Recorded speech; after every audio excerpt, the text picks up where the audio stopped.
আজকের রেসিপি খিচুড়ি রান্না। আমার চ্যানেলে নতুন হয়ে থাকলে অবশ্যই চ্যানেলটি সাবস্ক্রাইব করবেন, পাশে থাকা বেল আইকনটি অন করবেন, লাইক কমেন্ট শেয়ার করে অন্যকে দেখার সুযোগ করে দেবেন। সো প্রথমে আমি সয়াবিন তেল পরিমাণ মতো দিয়ে নিচ্ছি।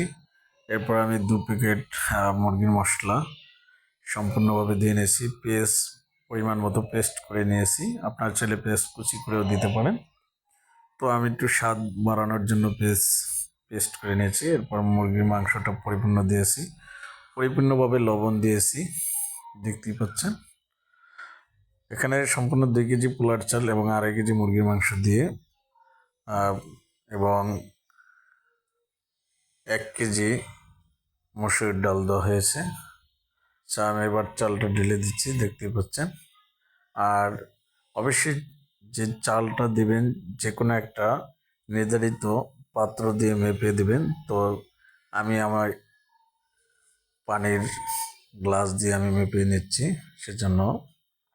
আর অবশ্যই চাল যে কয় পট হবে ঠিক তার ডাবল। আমি মগ দিয়ে 4.5 মগ চাল হয়েছে, তাই 9 পট পানি। আসলে দেখতেই পাচ্ছেন সম্পূর্ণভাবে খিচুড়িটা পারফেক্টলি হচ্ছে এবং ফ্লেভারটা অসাধারণ। সো দেখতে পাচ্ছেন পুরো ঝরঝরা হয়ে গেছে, হেভি টেস্ট, দারুণ।